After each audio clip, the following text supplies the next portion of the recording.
Forex trading করে যে টাকা আয় করা যায় এই কথাটা তো আমরা কম বেশি সবাই শুনেছি, কিন্তু প্রশ্নটা হলো এই লাভটা আসলে হয় কিভাবে? মানে মুদ্রার দাম যে সারাক্ষণ ওঠানামা করছে তার ভেতর থেকে ঠিক কোন কৌশলে একজন ট্রেডার অর্থ উপার্জন করেন? চলুন আজ এই ব্যাপারটাই একটু সহজভাবে বোঝার চেষ্টা করা যাক। হ্যাঁ, এটাই হলো আসল প্রশ্ন।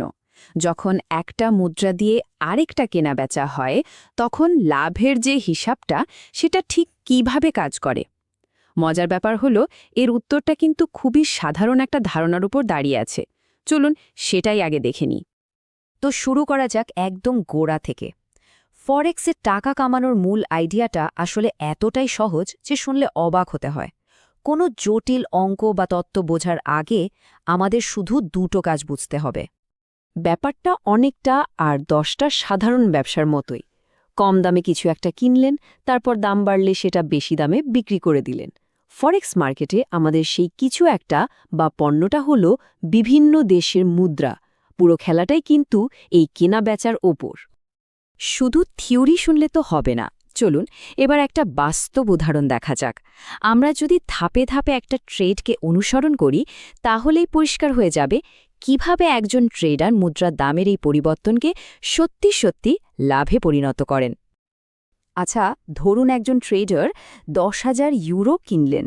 যখন কিনলেন তখন এক্সচেঞ্জ রেট ছিল 1.1800। কিছুদিন পর তিনি খেয়াল করলেন, আরে ইউরোর দাম তো বেড়ে গেছে, নতুন রেট এখন 1.2500। ব্যাস, এটাই তো সুযোগ। তিনি তখন সেই 10,000 ইউরো বিক্রি করে দিলেন। দেখলেন তো, একদম সহজ দুটো ধাপ, কেনা আর সঠিক সময়ে বিক্রি করা। এবার চলুন আসল হিসাবটা দেখি। লাভ হলো কত? দেখুন, 10,000 ইউরো কিনতে খরচ হয়েছিল $11,800, আর যখন সেই ইউরোগুলো বিক্রি করা হলো তখন ফেরত আসলো $12,500। তাহলে মোট লাভ কত হলো? একদম সোজা হিসাব, বিক্রির টাকা থেকে কেনার খরচটা বাদ দিলেই তো হলো, তাই না? $700! এই একটা মাত্র ট্রেড থেকে খালিস লাভ।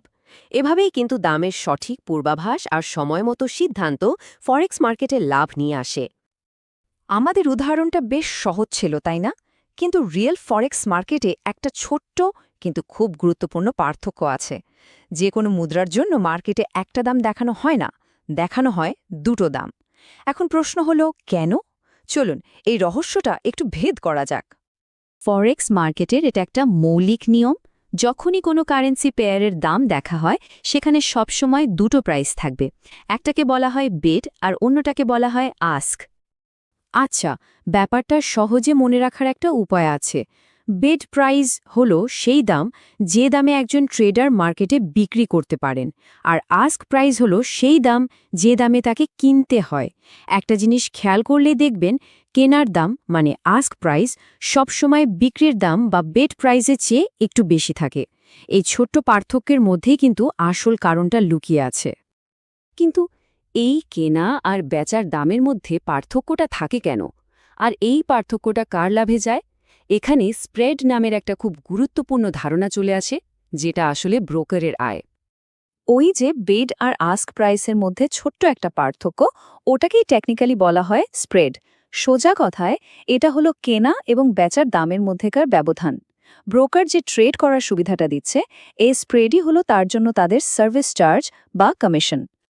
যেমন ধরুন, এখানে আস্ক প্রাইস মানে কেনার দাম হলো 1.34588, আর বিড প্রাইস মানে বেচার দাম হলো 1.34568।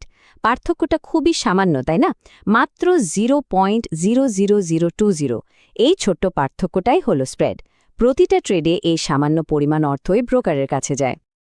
তাহলে এতক্ষণ আমরা যা যা আলোচনা করলাম তার মূল কথাগুলো কি দাঁড়ালো?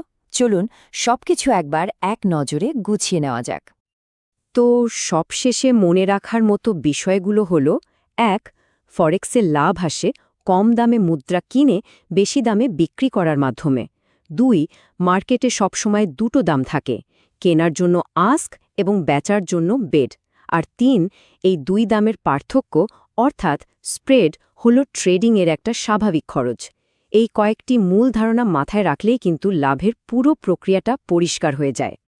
কিন্তু একটা প্রশ্ন তো থেকেই যায়, লাভের হিসাবটা যদি এতই সোজা সাপটা হয়, তাহলে ফরেক্স ট্রেডিংকে এত ঝুঁকিপূর্ণ বলা হয় কেন?